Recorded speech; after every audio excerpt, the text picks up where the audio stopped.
Hello everyone, welcome back to get success together. आज की class में हम करेंगे सामाजिक धार्मिक सुधार आंदोलन। यह टॉपिक बहुत इंपॉर्टेंट है और लगभग हर एग्जाम में इससे क्वेश्चन पूछे जाते हैं। यह टॉपिक डीएसएसपी, केवीएस, एनवीएस, एएमआरएस इन सभी एग्जाम्स के लिए बहुत ज़्यादा इंपॉर्टेंट है। तो चलिए हमारी क्लास स्टार्ट करते हैं।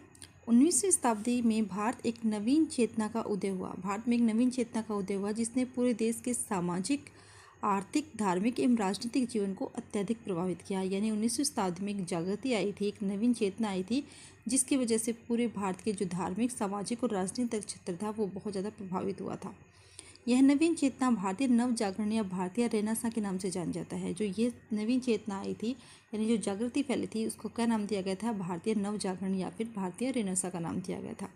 इसमें प्राचीन भारत के गौरव को पुनः जागरण करने पर बल दिया गया था। यानी जितने भी हमारे जो प्राचीन भारत था उसकी गौरवशाली चीज़ें थी उनको उजागर करने का प्रयास किया गया था। तो सबसे पहले हम इन्हीं आंदोलन में से सबसे जो पहला आंदोलन है वो है ब्रह्म समाज, उसके बारे में पढ़ेंगे। ब्रह्म समाज की स्थापना 1828 ईस्वी में कलकत्ता में की गई थी। अब इसके संस्थापक कौन है? राजा राम मोहन रॉय।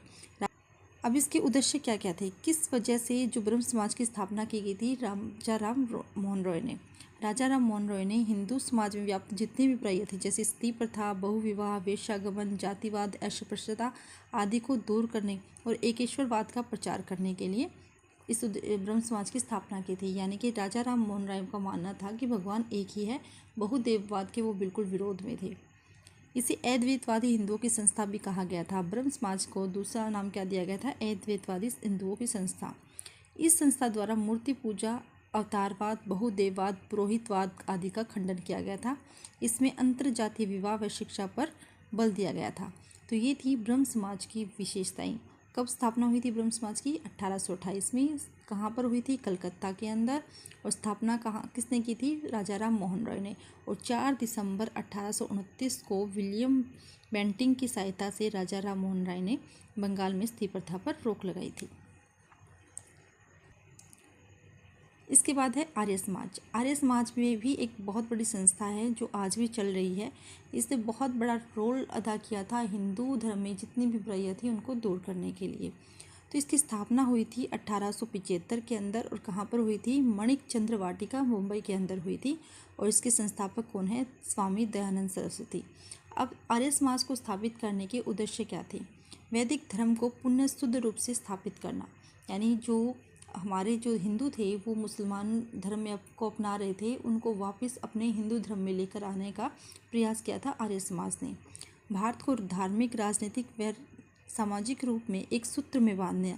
इसमें मूर्ति पूजा, बहुदेववाद, अवतारवाद, पशु बलि, श्राद्ध, वैदिक कर्मकांड आदि की आलोचना की थी। स्वामी दयानंद सरस्वती ने वेदों की ओर लौटो का नारा दिया गया था। क्वेश्चन आ सकता है कि वेदों की ओर लौटो का नारा किसने दिया था? तो वो दिया था स्वामी विवेकानंद ने। उन्होंने छुआछूत व जन्म पर आधारित जातीय प्रथा की आलोचना की थी। स्वामी दयानंद सरस्वती ने शुद्धि आंदोलन चलाया था। इसके अंतर्गत यदि किसी व्यक्ति ने किसी कारणवश हिंदू धर्म त्याग कर कोई और धर्म स्वीकार कर लिया है तो उसको पुनः हिंदू धर्म में आने का अवसर प्रदान करना है। यानी कि इस समय में बहुत सारे हिंदू थे जो मुस्लिम धर्म में परिवर्तित हो गए थे और बहुत सारे हिंदू ऐसे भी थे जिन्होंने ईसाई धर्म को अपना लिया था। तो इसीलिए उन्होंने एक शुद्धि आंदोलन चलाया था, जिसमें कि उन्होंने कहा था कि अगर कोई मुसलमान या ईसाई बन गया है तो शुद्धिकरण जो आंदोलन है उसकी वजह से आप दोबारा हिंदू धर्म को अपना सकते हैं। पाश्चात्य शिक्षा देने हेतु दयानंद एंग्लो वैदिक कॉलेज की स्थापना की गई थी, जो डीएवी स्कूल है। डीएवी स्कूल की स्थापना कब की थी? 1889 को की गई थी। अब हम स्वामी दयानंद सरस्वती के बारे में पढ़ते हैं। स्वामी दयानंद सरस्वती के बचपन का नाम था मूलशंकर। तो पेपर में ऐसा भी आ सकता है कि स्वामी दयानंद सरस्वती के बचपन का क्या नाम था? मूलशंकर था। और उनके गुरु का नाम था स्वामी विरजानंद। स्वामी विरजानंद स्वामी दयानंद सरस्वती के गुरु थे। और इनके विचार, इनकी कृति सत्यार्थ प्रकाश में मिलते हैं। इनकी पुस्तक थी सत्यार्थ प्रकाश। सत्यार्थ प्रकाश किसकी रचना है? तो ये रचना है स्वामी दयानंद सरस्वती की। इसके अलावा इनकी पुस्तक है वेद भाष्य और सत्यार्थ भूमिका। सत्यार्थ प्रकाश, वेद भाष्य और सत्यार्थ भूमिका, ये किसकी पुस्तक है? ये स्वामी दयानंद सरस्वती की पुस्तक है। इसके बाद आ जाता है रामकृष्ण मिशन। रामकृष्ण मिशन की स्थापना 1897 ईस्वी में की गई थी। कहाँ पर की गई थी? कलकत्ता के बेलूर में। और किसके द्वारा? स्वामी विवेकानंद के द्वारा। स्वामी विवेकानंद ने रामकृष्ण परमहंस की स्थापना की थी। कब? 1897 में। कहाँ पे? कलकत्ता के बेलूर में। और इसका उद्देश्य क्या था? रामकृष्ण परमहंस जो थे वो स्वामी विवेकानंद के गुरु थे। इन्होंने मानवतावादी एवं सामाजिक कार्यों करने के लिए रामकृष्ण परमहंस या रामकृष्ण मिशन की स्थापना की थी। सामाजिक सुधारों द्वारा अज्ञानता, अनाथों की सहायता और गरीबों की कठिनाइयों को दूर करना था। इस मिशन के मुख्य प्रेरक स्वामी रामकृष्ण परमहंस थे। और स्वामी रामकृष्ण परमहंस कौन थे? स्वामी विवेकानंद के गुरु थे। इसके और क्या उद्देश्य थे? इस मिशन में समाज सेवा और नारी सम्मान पर बल दिया था। स्वामी विवेकानंद नारी सम्मान पे बहुत ज़्यादा बल देते थे, नारी का बहुत सम्मान कर देते। इसीलिए इस मिशन का उद्देश्य रखा था समाज सेवा और नारी सम्मान पर बल देना। इनका आदर्श क्या था? मानव सेवा सबसे बड़ी सेवा। तो स्वामी विवेकानंद का आदर्श क्या था? मानव सेवा सबसे बड़ी सेवा।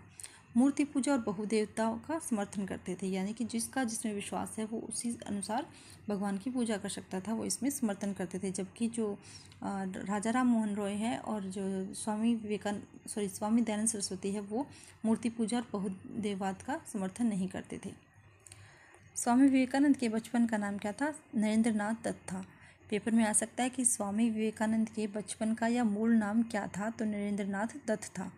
1893 में शिकागो में विश्व धर्म सम्मेलन में भाषण के नेतृत्वकर्ता के रूप में भाषण दिया था। 1893 के अंदर शिकागो में एक विश्व धर्म सम्मेलन हुआ था जिसमें कि स्वामी विवेकानंद ने भी भाग लिया था।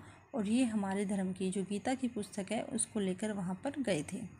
1896 में न्यूयॉर्क में वेदांत सोसाइटी का गठन किया था। तो क्वेश्चन आ सकता है कि वेदांत सोसाइटी का गठन किसने किया था? स्वामी विवेकानंद ने किया था। और कब किया था? 1896 के अंदर किया था। मार्गरेट नोबल या भगिनी निवेदिता इनकी शिक्षा थी। इनकी शिक्षा कौन थी? भगिनी निवेदिता या फिर मार्गरेट नोबल। पत्रिका कौन सी थी इनकी? प्रबुद्ध भारत। प्रबुद्ध भारत अंग्रेजी में लिखी गई थी और उद्बोधन थी बंगाली के अंदर। तो इनकी दो पत्रिकाएं थी, प्रबुद्ध भारत और उद्बोधन बंगाली भाषा की थी और प्रबुद्ध भारत अंग्रेजी की थी। इनकी पुस्तकें कौन सी हैं? राजयोग, कर्मयोग एवं वेदांत फिलोसफी। राजयोग, कर्मयोग एवं वेदांत फिलोसफी, ये इनकी पुस्तकें थी। तो आज के लिए बस इतना ही। आज हमने पढ़े हैं हिंदू सुधार आंदोलन। हिंदू सुधार आंदोलन कौन कौन से पढ़े हैं हमने रामकृष्ण मिशन के बारे में पढ़ा है जिसकी स्थापना स्वामी विवेकानंद ने की है। इसी क्लास में हमने आर्य समाज के बारे में पढ़ा है जिसकी स्थापना स्वामी दयानंद सरस्वती ने की है। और क्या पढ़ा है? ब्रह्म समाज को पढ़ा है जिसकी स्थापना राजा राम मोहन रॉय ने की थी। और राजा राम मोहन रॉय ने बंगाल में 4 दिसंबर 1829 में विलियम बेंटिंक की सहायता से सती प्रथा पर रोक लगाई थी। तो ये थे हमारे हिंदू समाज सुधार आंदोलन। क्लास में हमने 3 समाज सुधार आंदोलन किए हैं, ब्रह्म समाज, रामकृष्ण मिशन और आर्य समाज। बाकी आंदोलन को पढ़ेंगे नेक्स्ट क्लास में। जुड़े रहिए गेट सक्सेस टुगेदर के साथ। जय हिंद, जय भारत।